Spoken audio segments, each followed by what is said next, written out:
Terakhir ini Presiden terpilih Prabowo Subianto mengumpulkan para menterinya, wakil menteri dan kepala lembaga. Maksud saya ini calon ya, masih calon menteri, calon wakil menteri dan calon kepala lembaga di padepokannya di Hambalang untuk sebuah pembekalan. Ini nggak jauh dari rumah Anda ini ya. Ini tradisi baru dan kalau kita lihat para pembicaranya itu kita bisa mengira-ngira arah kebijakan dari eh, pemerintahan Prabowo nanti akan seperti apa?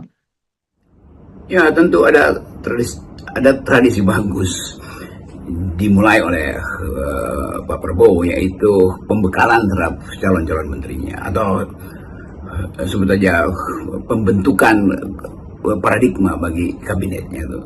Dan kita mulai menduga sebetulnya dengan melihat kurikulum atau arah pembekalan itu, siapa yang memberi pembekalan.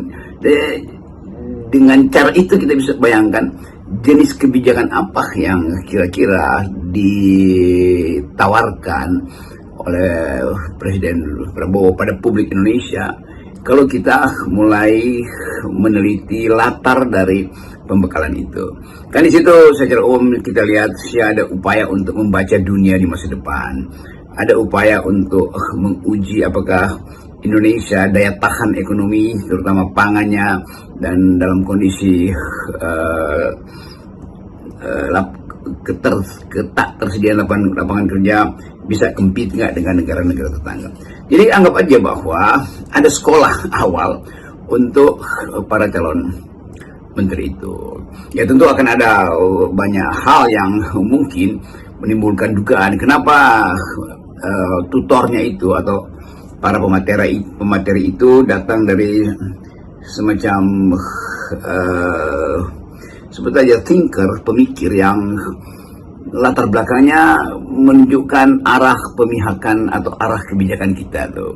Kita mulai menduga bahwa mungkin Pak Prabowo menginginkan semua perspektif yang bisa menghasilkan paradigma pemerintahan baru harus dipertimbangkan. Tentu perspektif neoliberal di dalam ekonomi, atau perspektif yang sosialistis di dalam kebijakan, atau itu perspektif realis di dalam politik internasional, atau perspektif peaceful, pendekatan perdamaian. Semua itu kita lihat semacam kurikulum umum yang dipamerkan atau yang diedarkan, yang berada di sosial media. Jadi kalau dianggap bahwa 2 hari ini 16-17 Oktober semacam upaya untuk menduga dari awal arah kebijakan itu, ya bisa kita baca di dalam kurikulum itu sendiri, karena lengkap di situ, dan temanya kan bagaimana menyeberangkan Indonesia ke arah dunia baru dengan menghitung kondisi yang ada sekarang di tingkat global maupun di tingkat nasional. Ini di luar Pak Prabowo, nama-nama yang memberikan pembekalan ini nama-nama ini pembicara dari asing ya, ini Bung Rocky ya.